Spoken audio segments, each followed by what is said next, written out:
Paris é uma cidade que achamos conhecer. Mas quando tiramos tempo para percorrê-la a pé, quando deixamos os grandes eixos para trás e seguimos pelos jardins, pelas praças, outro Paris surge. E existem 1000 maneiras de olhá-la. Para esta nova série, escolhemos contar a cidade de outra forma. 4 filmes, 4 Paris, 4 atmosferas. Esta primeira etapa leva-nos à margem esquerda. Um Paris moldado pelas universidades, pelos jardins e pela memória. Onde a cidade se construiu em torno do saber e das ideias. De Saint-Germain-des-Prés às arenas de Lutécia, do Jardim do Luxemburgo ao Panteão. Paris não se visita, sente-se.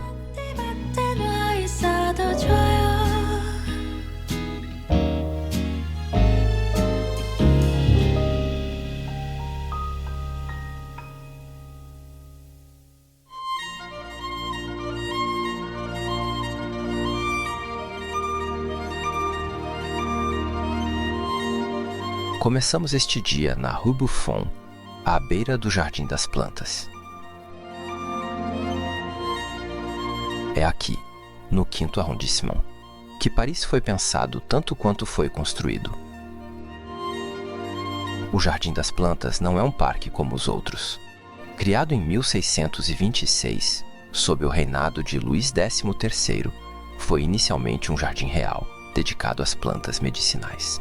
Um lugar de pesquisa, de ciência, de saber. Hoje, é um dos jardins botânicos mais antigos do mundo. E ainda carrega essa memória.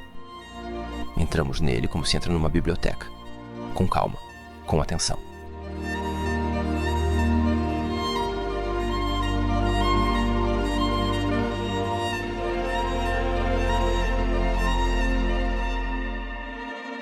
As alamedas são retas, organizadas. As árvores estão identificadas, catalogadas. Cada secção tem a sua função. Plantas alpinas, roseirais antigos, estufas tropicais. É um jardim que convida à observação.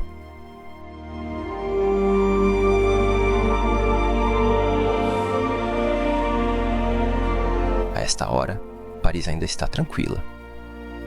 Poucos turistas. Alguns corredores. As alamedas vão se preenchendo lentamente. Alguns passos, algumas vozes.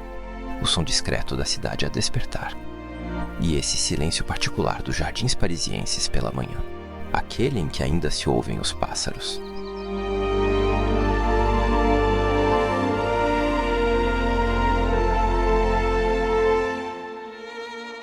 Passamos ao longo da grande galeria da evolução. As suas imponentes estruturas envidraçadas, as fachadas do século XIX. No interior, milhares de espécimes naturalizados contam a história da vida. Mas esta manhã, ficamos do lado de fora. Caminhamos. Observamos.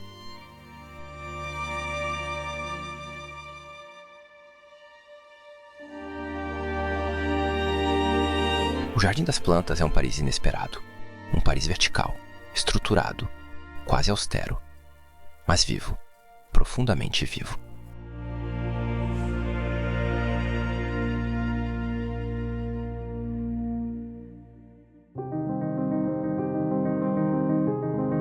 A poucas ruas do Jardim das Plantas, descobrimos outro lugar fora do tempo, as arenas de Lutécia. Desce-se por uma pequena escadaria, a partir da Rue Monge, e de repente, Paris desaparece. Estamos no século I depois de Cristo, Lutécia, a antiga cidade galo-romana que viria a tornar-se Paris. Estas arenas podiam acolher até 15.000 espectadores. Ali, realizavam-se combates de gladiadores e representações teatrais. Durante séculos, ficaram enterradas, esquecidas, cobertas pela cidade que crescia por cima.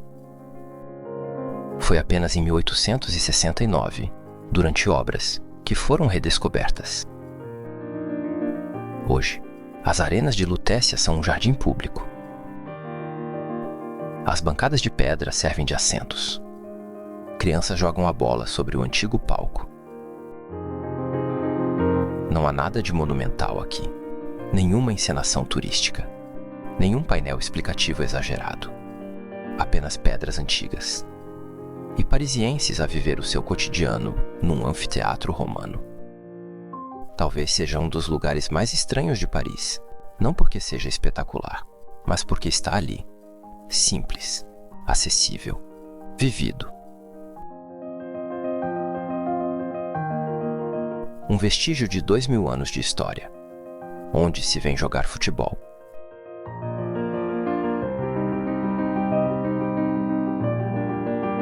Subimos em direção à Praça Jussieu, onde se encontra o campus Pierre-et-Marie Curie da Sorbonne Université, uma das maiores universidades científicas de França.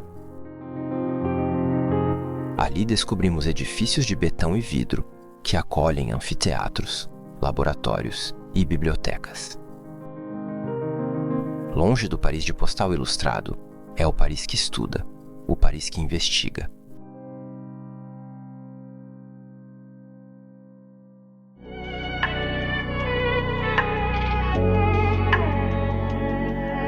Chegamos à Praça Saint-Germain-des-Prés, em frente aos Deux Magots, o café mítico, o de Sartre e Simone de Beauvoir, de Hemingway, de Prévert. O símbolo do Paris intelectual do pós-guerra. Hoje, tornou-se um lugar turístico. Não nos demoramos ali, mas era preciso passar em frente, porque Saint-Germain-des-Prés sem os Deux Magots seria como contar Montmartre sem mencionar o Sacré-Cœur. Atravessamos a praça e, ao lado da igreja, um pequeno jardim, o Square Laurent Prache. Alguns bancos à sombra, árvores centenárias, um pequeno canteiro de flores, quase nada. Mas é exatamente o que se precisa depois da agitação da praça. Logo ao lado, ergue-se a igreja de Saint-Germain-des-Prés, uma das mais antigas de Paris, fundada no século VI, reconstruída no século XI, restaurada no século XIX.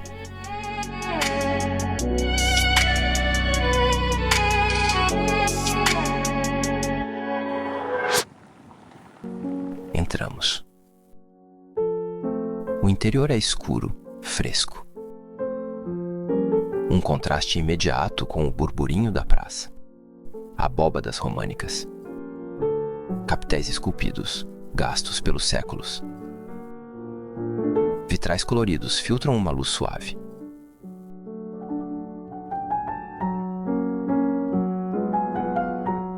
Alguns fiéis estão sentados nas naves, em silêncio. Não é Notre-Dame, nem o Sacré-Cœur, mas é uma das pedras mais antigas de Paris.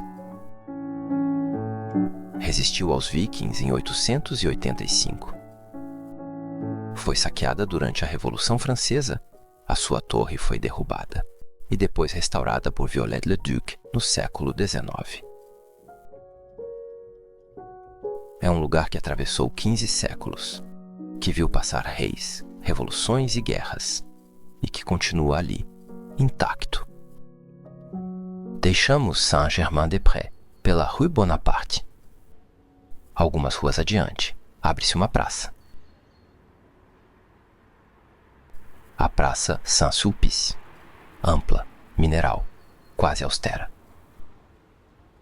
No centro, a Fonte dos Quatro Bispos.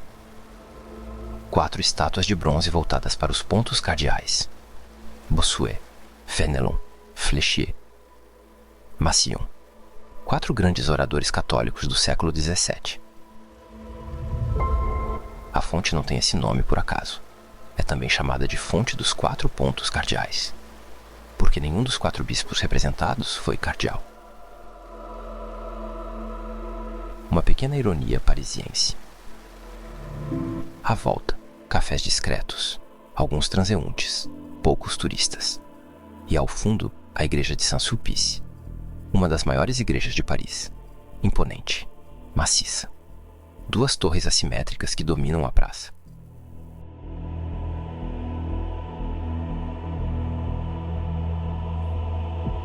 Entramos. O interior é colossal. Colunas monumentais. Abóbadas elevadas. Uma nave imensa. À esquerda, a Capela dos Santos Anjos.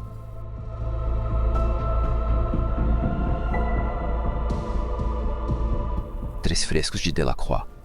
Obras sombrias, poderosas, dramáticas. Mais adiante, o Gnomon. Uma linha de cobre incrustada no chão que atravessa toda a igreja.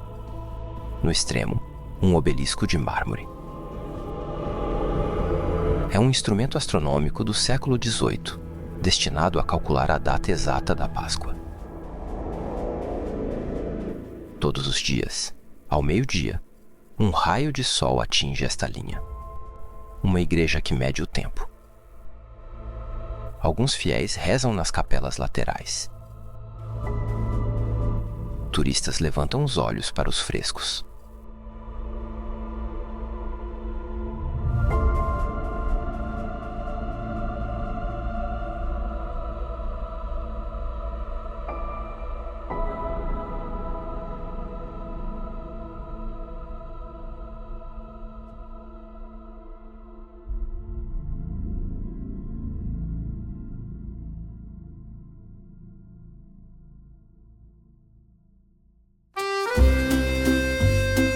Saímos. A luz da praça volta a atingir-nos. Numa parede cega da Rue Ferrou, um fresco de 300 metros quadrados reproduz integralmente Le Bateau Ivre, de Rimbaud, caligrafado à mão, inaugurado em 2012. Uma homenagem ao poeta que, aos 16 anos, recitou este texto pela primeira vez, mesmo ao lado, no Café de Nogent, em 1871. O Jardim do Luxemburgo não é o mais antigo de Paris, nem o mais selvagem, mas talvez seja o mais parisiense. Criado no século XVII, é hoje um dos lugares mais frequentados da capital. Jogadores de xadrez concentrados em torno das mesas verdes.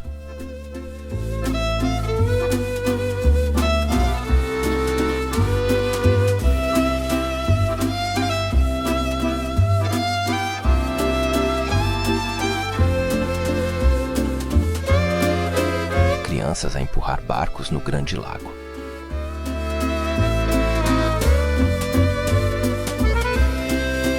Corredores. Leitores, passeantes. O parque é pontuado por numerosas estátuas, como a de Verlaine e do seu amigo Gabriel Vicaire.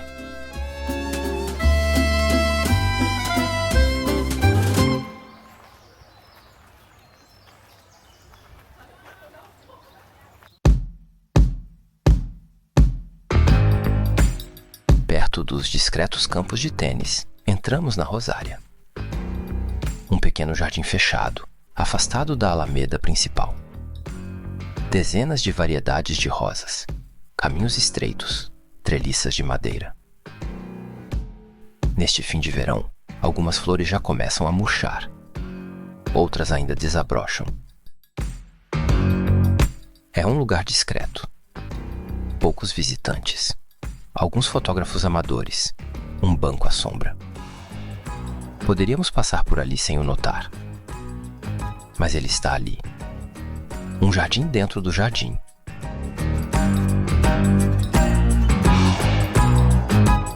Passamos ao longo da Orangerie. Todos os verões, o Jardim do Luxemburgo acolhe uma exposição de arte contemporânea. A entrada é gratuita e descobrem-se obras variadas. É isso que gostamos nessas exposições de verão. Sem bilhete. Sem fila de espera.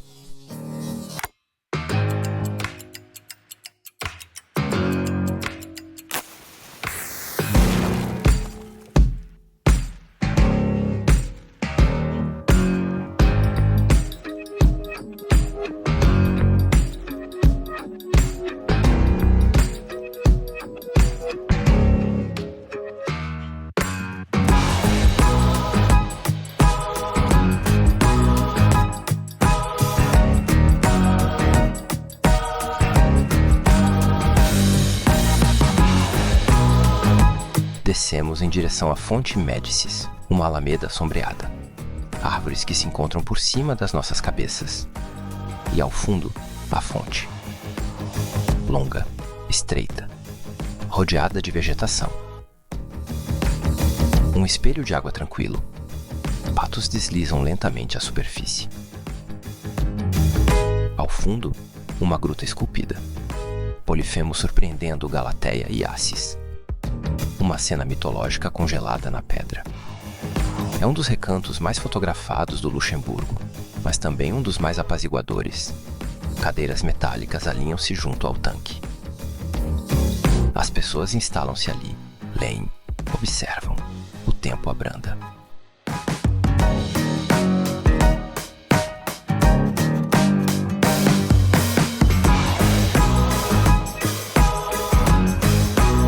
No fundo do parque, o Palácio do Luxemburgo.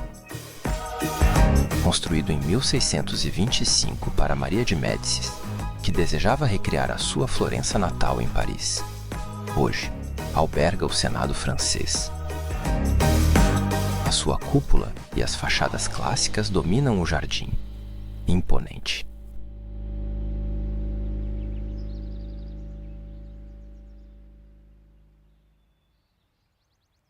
Saímos do jardim pela Rue Soufflot, uma longa perspectiva retilínea.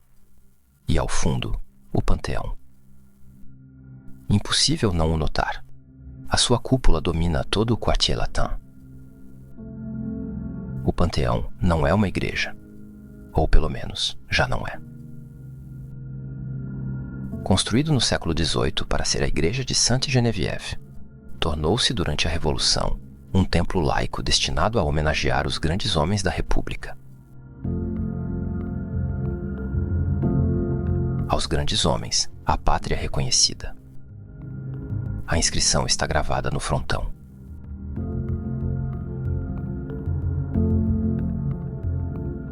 Subimos os degraus.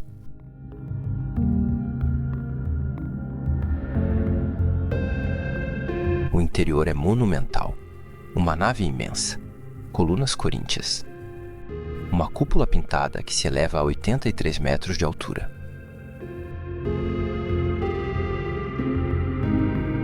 Tudo aqui inspira recolhimento.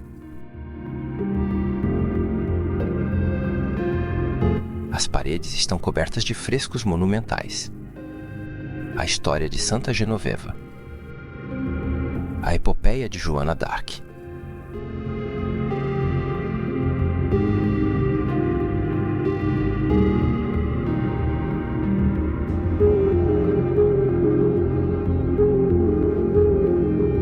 Os grandes momentos da nação. Pinturas acadêmicas, solenes, carregadas de símbolos.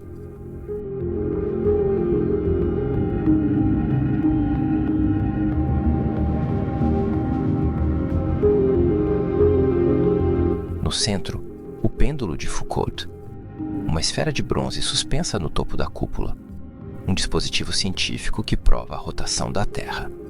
Instalado aqui em 1851 pelo físico Léon Foucault.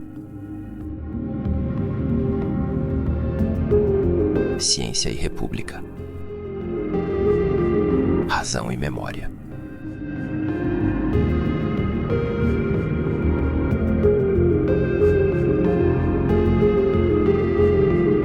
Descemos a cripta.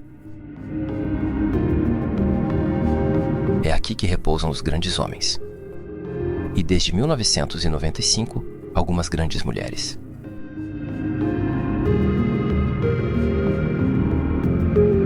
Voltaire, Rousseau, Hugo, Zola, Dumas, Marie Curie, Josephine Baker, Jean Moulin, Malraux, Monet, Simone Weil. Alamedas abobadadas, túmulos de pedra, placas sóbrias. Não há nada de espetacular aqui, sem dourados, sem encenação grandiosa. Apenas nomes e o peso do que representam. Caminha-se devagar. Leem-se as inscrições. Recorda-se. Alguns visitantes murmuram. Outros permanecem em silêncio. Alguns turistas tiram fotografias discretamente.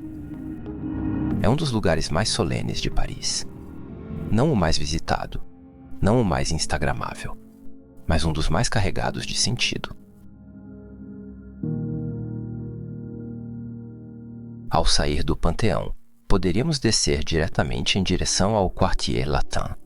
Mas mesmo ao lado, quase escondida pela sombra da cúpula republicana, ergue-se uma igreja que se esquece demasiado vezes. A Igreja de Saint-Étienne-du-Mont, data do Renascimento. O seu estilo é híbrido, gótico flamejante, barroco nascente. No interior, um jubé, o único ainda intacto em Paris. Uma renda de pedra que atravessa a nave, suspensa entre o céu e o chão.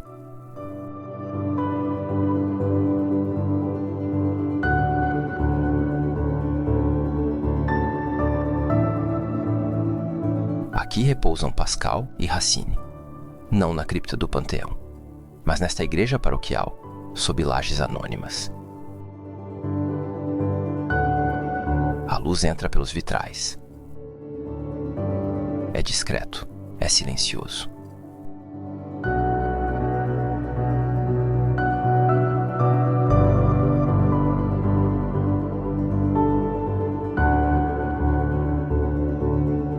Saímos da igreja e descemos a colina. O Quartier Latin espera-nos. Desde a Idade Média, vem-se aqui para aprender. Os mestres ensinavam em latim. Os estudantes alojavam-se nesta colina.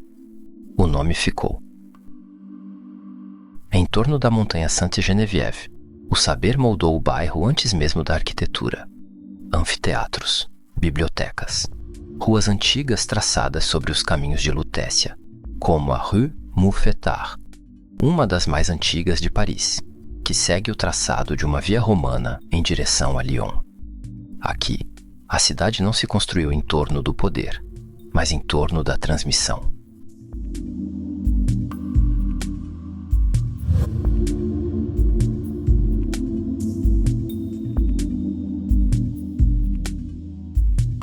Os cafés enchem-se.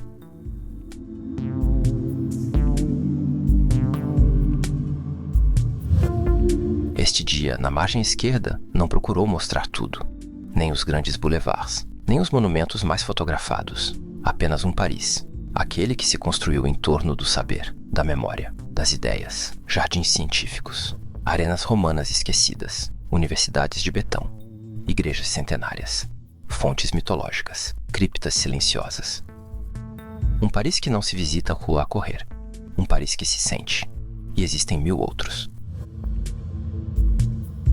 No próximo episódio, descobriremos outra faceta de Paris, conhecida no mundo inteiro: Montmartre. Até breve para novas descobertas.